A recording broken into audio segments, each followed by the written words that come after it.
Hi everyone, this is Krisha Pilapil. So most of the people ayaw ng selling. Most of the people ayaw pagbenta-benta.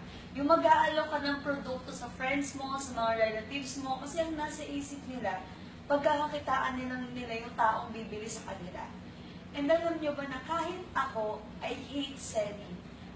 Pero discover ko and natutunan ko na yung mga successful people sa mundo natin is nagbebenta. Alam nila yung word na selling at ine-embrace nila yon.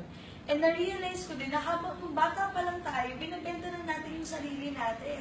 So for example, nung bata pa tayo, kapag meron tayong gustong laruan, hindi tayo titigil sa kakaiyak hanggat hindi na ibibigay sa atin yun ng parents natin.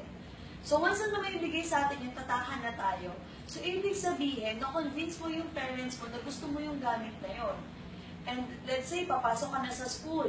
Laging sa first day, merong introduce yourself, tell me about yourself. So kung hindi mo na-introduce ng ayos yung self mo, hindi mo na-benta ng ayos yung self mo sa teachers mo, sa classmates mo, hindi ka mag-iiwan ng magandang impression sa kanila at baka wala ka pa masyado friends sa school. And paglabas mo ng school, let's say mag-a-apply ka na ng trabaho, kailangan mo mag-prepare sa job interview. So dito, bakit kaya ang dami mga magagaling pero hindi naman nakukuha? Hindi dahil hindi nila alam yung trabaho, kundi hindi nila nabenta ng ayos nila, yung sarili nila, during the job interview. Kasi you need to sell yourself para i-hire ka ng mga companies kung bakit ikaw yung i-hire nila sa daming applicants. So kailangan may ibenta mo yung sarili mo ng ayos sa kanila. And let's say, yung mga malalaking mga corporations dyan, or restaurants like Jollibee, McDo, imagine kung hindi sila marunong magbenta ng mga products nila, sino pang bibili sa kanila? And for example, doctor ka, lawyer ka, architect ka, kahit ano pang profession mo, kailangan mong maibenta yung services mo para mag-earn ka, para magkaroon ka ng maraming clients. So, ibig sabihin, sa paligid natin, it's all about selling.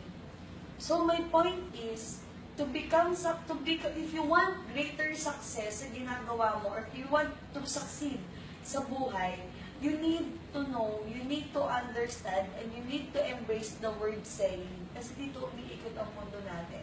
Now, to help you grow yourself, my suggestions are read books, attend seminars, attend social events, watch videos of successful people sa business, and the most effective way is to find a friend na successful na sa business.